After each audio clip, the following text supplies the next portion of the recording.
Hello guys, कैसे हैं आप सभी। तो गाइस, नवोदय विद्यालय समिति का जो नॉन टीचिंग वाला फॉर्म है वो ऑनलाइन आ चुका है और उसकी डेट भी घोषित हो चुकी है। 22 तारीख या 22 मार्च से लेकर 30 अप्रैल तक फॉर्म भरने की डेट घोषित हो चुकी है। तो गाइस, उसके संबंध में सबसे ज़्यादा दिक्कत जो आ रही है या जो कन्फ्यूजन है वो है जो ईडब्ल्यूएस और ओबीसी के जो कैंडिडेट हैं उनको सबसे ज़्यादा डाउट हो रहा है कि वो कौन सा सर्टिफिकेट यूज़ करें या जो वैलिडिटी है वो फाइनेंशियल ईयर तक ही है, यानी 31 मार्च तक उनके जो भी सर्टिफिकेट हैं, या ईयरली वैलिड मतलब अगर 1 जनवरी से 31 दिसंबर तक। तो सारे डाउट मैं क्लियर कर दूंगा आपके, तो वीडियो में बने रहें और चैनल को लाइक शेयर सब्सक्राइब करें। तो गाइस, सबसे पहले बात करते हैं हम ईडब्ल्यूएस सर्टिफिकेट के कैंडिडेट की। तो देखिए, फॉर्म जो स्टार्ट हुआ है भरना 22 मार्च से हुआ है और 30 अप्रैल इसकी लास्ट डेट है। हम सभी को लगभग पता ही है कि जो फाइनेंशियल ईयर होता है वो 31 मार्च से 1 अप्रैल के बीच में दूसरा फाइनेंशियल ईयर शुरू हो जाता है। मतलब जो लास्ट डे होता है फाइनेंशियल ईयर का 31 मार्च होता है और 1 अप्रैल से दोबारा नया फाइनेंशियल ईयर शुरू हो जाता है जो अगले साल के 31 मार्च तक चलता है। तो जो हम लोगों का ईडब्ल्यूएस सर्टिफिकेट होता है वो 1 अप्रैल से लेकर 31 मार्च तक वैलिड होता है एक फाइनेंशियल ईयर में, और हमें अगले फाइनेंशियल ईयर में फिर से एक नया ईडब्ल्यूएस बनवाना पड़ता है। तो जैसे जिनका जो 23 और 24 का होगा, जिन्होंने पिछले साल बनवाया था अप्रैल में, और उनका जो ईडब्ल्यूएस सर्टिफिकेट है वो 31 मार्च को एक्सपायर हो जाएगा।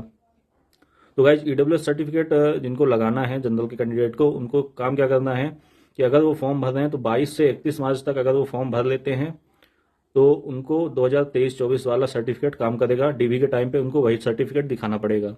बट अगर 1 अप्रैल के बाद वो फॉर्म भरते हैं या 1 अप्रैल से वो फॉर्म भरते हैं आखिरी डेट तक, तो उन्हें जो ईडब्ल्यूएस सर्टिफिकेट लगाना होगा वो लगाना होगा न्यू फाइनेंशियल ईयर का, मतलब 2024 से 25 वाले का। तो मेरी तो यही सलाह है कि जितने भी ईडब्ल्यूएस सर्टिफिकेट वाले कैंडिडेट हैं वो सभी अपना फॉर्म 31 मार्च से पहले ही भर दें, क्योंकि नया ईडब्ल्यूएस बनवाने में काफ़ी टाइम वेस्ट हो जाता है और 1 महीने उसकी प्रोसेस होती है मिनिमम, मतलब मैक्सिमम प्रोसेस जो होती है कि 1 महीने लग जाते हैं ईडब्ल्यूएस सर्टिफिकेट बनने में, अगर आप कुछ एक्स्ट्रा एफर्ट नहीं करते हैं तो। और जो एक्स्ट्रा एफर्ट कर लेते हैं, अब एक्स्ट्रा एफर्ट का मतलब आप समझते ही होंगे कि जो एक्स्ट्रा एफर्ट करते हैं उनका 1 दिन में भी बन जाता है, कुछ लोगों का 30 दिन लग जाता है। तो 1 दिन में बन जाए तो बढ़िया है, अगर नहीं बन पाएगा तो फिर आप दिक्कत में फंस जाएंगे। क्योंकि जो जो भी सर्टिफिकेट आप फॉर्म भरते टाइम शो करते हैं या जिसकी डिटेल डालते हैं उसकी जो लास्ट डेट होनी चाहिए, जिसकी जो बनवाने की डेट होनी चाहिए, वो फॉर्म की लास्ट डेट, फॉर्म भरने की लास्ट डेट से पहले का होना चाहिए या उस दिन का होना चाहिए। जैसे इसकी 30 अप्रैल है फॉर्म भरने की डेट, तो 30 अप्रैल तक आपके सभी डॉक्यूमेंट बन जाने चाहिए। अगर आप 1 अप्रैल की जगह अगर आप 1 मई को भी बनवाते हैं तो आपका वो सर्टिफिकेट डीवी में काम नहीं आएगा, वो इनवैलिड हो जाएगा। तो गाइज, मैं तो यही सलाह दूंगा जिन्होंने पिछले फाइनेंशियल ईयर में बनवा लिया था, जो करंट अभी चल रहा है फाइनेंशियल ईयर 23-24 वाला, तो वो 31 मार्च तक फॉर्म भर दें, जिससे कि आगे दिक्कत ना हो उनको, और डीवी के टाइम पर उनका जो ईडब्ल्यूएस लगेगा वो भी 23-24 वाला ही लगेगा जो ऑलरेडी उनके पास है। तो ईडब्ल्यूएस वाले 31 मार्च तक फॉर्म जरूर भर दें। अब कौन सा देखिए, ईडब्ल्यूएस भी 2 बनते हैं कि स्टेट का होता है एक सेंट्रल वाला।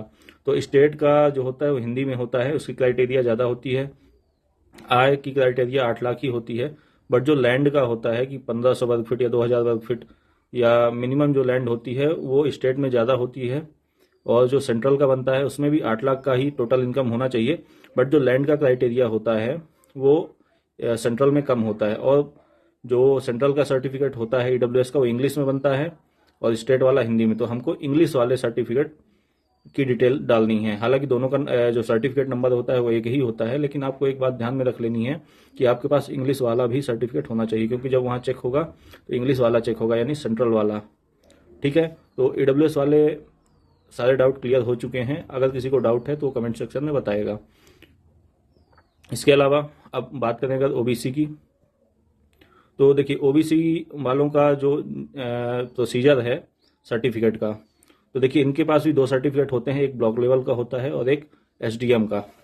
तो गाइस, सबसे पहले तो मैं ये बात क्लियर कर देना चाहता हूँ कि आपको एसडीएम वाला ही सर्टिफिकेट लगाना है फॉर्म में, उसका ही सर्टिफिकेट नंबर या जो भी डिटेल मांगेगा आपको एसडीएम वाले ओबीसी सर्टिफिकेट की ही डिटेल डालनी है। इसके अलावा ब्लॉक वाले का नहीं डालना है, क्योंकि वहाँ सेंट्रल में वो वैल्यू नहीं करता है।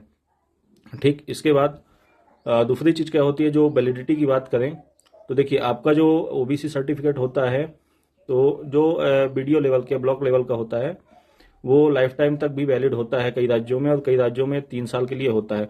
लेकिन चूंकि ओबीसी सर्टिफिकेट क्या है कि आय के बेस पे ही बनता है, तो आय का सर्टिफिकेट जो इनकम सर्टिफिकेट होता है हमारा 3 साल में एक्सपायर हो जाता है। हर 3 साल में हमें अपना इनकम सर्टिफिकेट रिन्यू करवाना होता है। तो इस हिसाब से अगर देखा जाए तो ओबीसी सर्टिफिकेट भी केवल 3 साल के लिए वैलिड होता है, कोई भी ओबीसी सर्टिफिकेट है, कोई भी स्टेट हो। तो गाइज आपको ये ध्यान रखना है कि 3 साल से पुराना आपका ओबीसी सर्टिफिकेट नहीं होना चाहिए। और दूसरी चीज, अगर डेट की बात करें किस डेट से किस डेट तक वैलिड रहता है, तो जैसे ईडब्ल्यू सर्टिफिकेट फाइनेंशियल ईयर के लिए वैलिड होता है, चाहे आप मार्च में बनवाएं पिछले फाइनेंशियल में, तो अप्रैल में एक्सपायर हो जाएगा। बट ओबीसी सर्टिफिकेट के साथ ऐसा नहीं है। ओबीसी सर्टिफिकेट क्या होता है कि जैसे आपने आज की डेट पे बनवाया, तो 3 साल बाद आज की ही डेट पर वो एक्सपायर होगा। मतलब 3 साल उसकी वैलिडिटी होती है बाई डेट। मतलब आज की डेट में अगर आपने बनवाया तो 3 साल बाद अगली डेट पर ही वो एक्सपायर होगा। तो ओबीसी सर्टिफिकेट वालों को फाइनेंशियल ईयर की टेंशन लेने की जरूरत नहीं है। उन्हें बस ये ध्यान रखना है कि जो सर्टिफिकेट वो लगा रहे हो 3 साल से ज़्यादा का ना हो, नहीं तो दिक्कत में आ जाएंगे आप। और अगर डीबी में जाके आपका कैंडिडेट जो भी होता है रिजल्ट आपका कैंसिल होता है या आपको बाहर किया जाता है, तो बहुत बुरी बात होती है। तो गाइज जो डॉक्यूमेंट है आप बिल्कुल सही बनवा कर जाएं, और देख लें अगर हो सके तो नया ही बनवा के जाएं।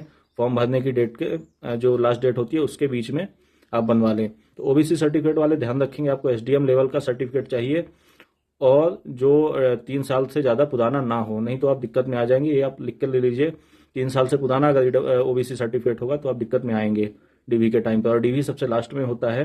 तो इसलिए अभी भी टाइम है, अभी 1 महीने का टाइम है आपके पास। आप अगर 3 साल से पुराना सर्टिफिकेट है तो आप बनवा लें और उसी का डिटेल डालें, ठीक है। और इसके अलावा और कोई दिक्कत नहीं है। और जो इनकम सर्टिफिकेट है आप अपना भी बनवा सकते हैं या फैमिली का भी बनवा, अगर आप 18 साल के ऊपर ही हैं सब, तो आप अपना इनकम सर्टिफिकेट बनाएं कम से कम 50,000 का, और उसी के आधार पर अपना ओबीसी या ईडब्ल्यूएस सर्टिफिकेट बनवाएं।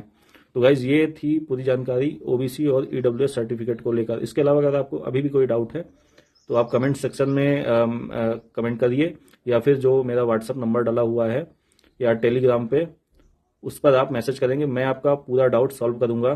तो बेस्ट ऑफ लक गाइज।